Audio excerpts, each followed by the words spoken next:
No car is perfect, not even the Toyota Camry, the sedan that's been synonymous with reliability, practicality, and common sense for decades. The car your parents bought, the car financial advisors recommend, the car that just works year after year without drama. But here's what Toyota doesn't tell you in their glossy commercials and carefully edited promotional videos. And if you're considering buying or leasing a 2026 Camry, whether you're attracted by the lease deals, the fuel economy, or just Toyota's legendary reputation, you deserve to know the real downsides before you sign on the dotted line and drive off the lot.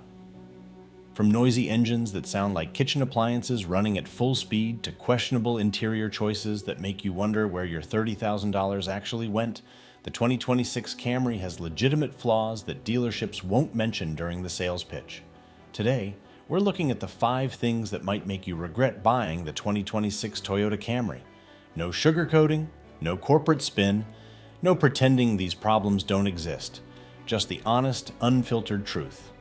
Let's get into it. What you're actually paying.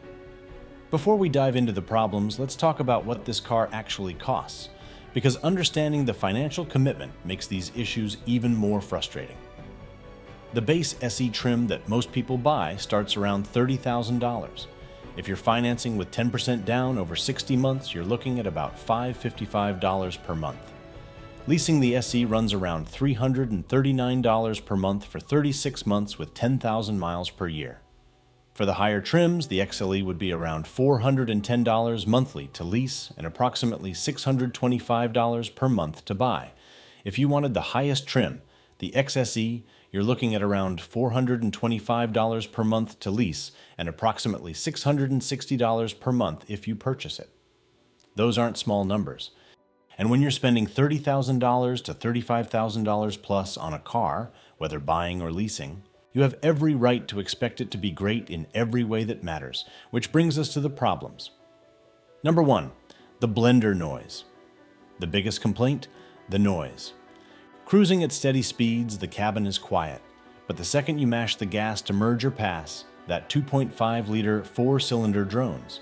The ECVT transmission doesn't shift gears. It holds the engine at high, buzzing RPMs that sound like a kitchen blender. It's loud, whiny, constant.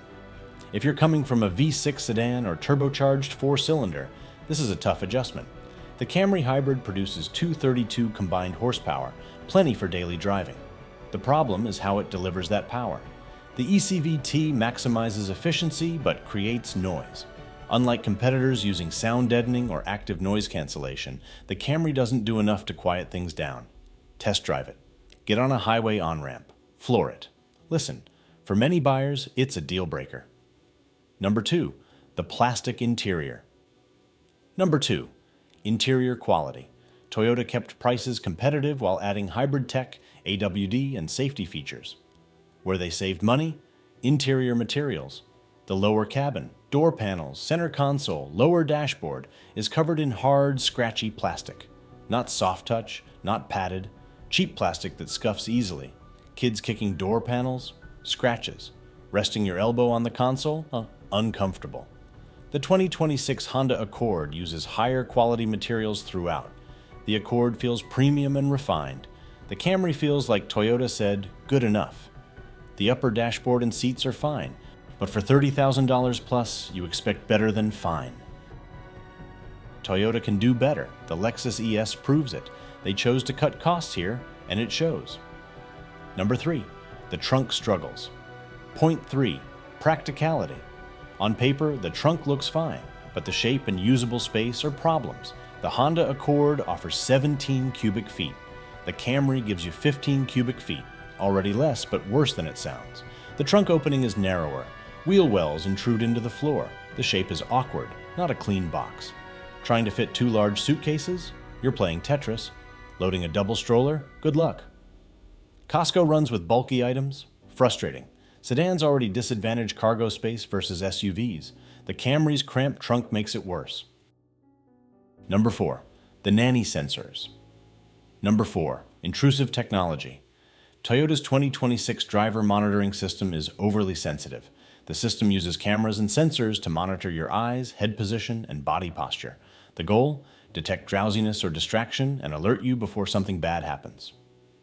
Great in theory, In practice, incredibly annoying. Glance at the radio for more than 2 seconds. Chirping. Look down to adjust climate controls. Beep. Shift your weight to get comfortable. The system thinks you're distracted. Beep again. It's a nanny state on wheels. I understand why Toyota does this. Distracted driving is serious, and automakers face pressure from regulators and safety advocates. But there's a difference between helpful safety features and intrusive nagging. The Camry crosses that line. On a 6-hour road trip to visit family, you want peaceful, relaxing driving. You don't want beeping every 5 minutes because you glanced at your passenger or looked at a billboard for a split second too long. Yes, you can adjust sensitivity settings, but even on the lowest setting, the system remains more intrusive than the Accord or Mazda 6. If you value uninterrupted driving, these nanny sensors will drive you crazy. Number 5. No over-the-air OTA Updates. Finally, the recall hassle. In 2026, many automotive brands, Tesla, Ford, General Motors, Rivian, even Hyundai and Kia, can fix software bugs and update vehicle systems while your car sits in the driveway overnight. Over-the-air updates. Automatic. Wireless. Just like your smartphone gets iOS or Android updates without you doing anything. Not the Camry. For issues like the recent digital dash blackout bug or hybrid inverter software patches, you have to physically drive to the dealership, drop off your car, sit in an uncomfortable waiting room reading outdated magazines, and wait while a service technician plugs in a laptop and manually updates the software. That means taking time off work if the dealership isn't open weekends, dealing with service department scheduling, losing half your Saturday morning, all for a 10-minute software patch that absolutely should have been done wirelessly while you slept. For a car marketed on convenience, reliability, and hassle-free ownership, this feels embarrassingly behind the times. Think about it. Toyota can engineer a sophisticated hybrid system delivering 50 mpg with electronic AWD. They can integrate advanced driver monitoring cameras that track your eye movements. They can offer wireless Apple CarPlay and Android Auto connectivity. But they can't figure out over-the-air software updates that every other modern automaker has implemented? It's 2026. This should be standard equipment. The technology exists. The infrastructure exists. Competitors are doing it successfully. There's no excuse. The lack of OTA capability means that every time Toyota discovers a software bug, and there will be more because software always has bugs, you're going to have to schedule yet another dealer visit. That's not just inconvenient, it's a fundamental waste of your valuable time. The 2026 Toyota Camry is still a solid car overall. It gets incredible fuel economy. 50 mpg combined is genuinely impressive. It's historically reliable, with Toyota's reputation backed by decades of proven durability. The all-wheel drive system works well in snow and slippery conditions, and the lease deals are genuinely attractive if you're a low-mileage driver. But it's not perfect. No car is. The engine drones like a blender under acceleration, loud, whiny, and constant. The interior feels cheap in places it absolutely shouldn't, with hard plastic dominating the lower cabin. The trunk is smaller and more awkwardly shaped than competitors, making cargo loading frustrating. The driver monitoring system nags you constantly with oversensitive alerts that interrupt peaceful drives. And you have to visit the dealer for basic software updates that should happen wirelessly overnight, like every other modern vehicle. These aren't minor quibbles that only car enthusiasts would notice. They're real, tangible flaws that will affect your ownership experience every single day you drive this car. Before you buy or lease a 2026 Camry, do yourself a favor. Test drive it thoroughly. Accelerate hard onto a highway and listen to that engine scream.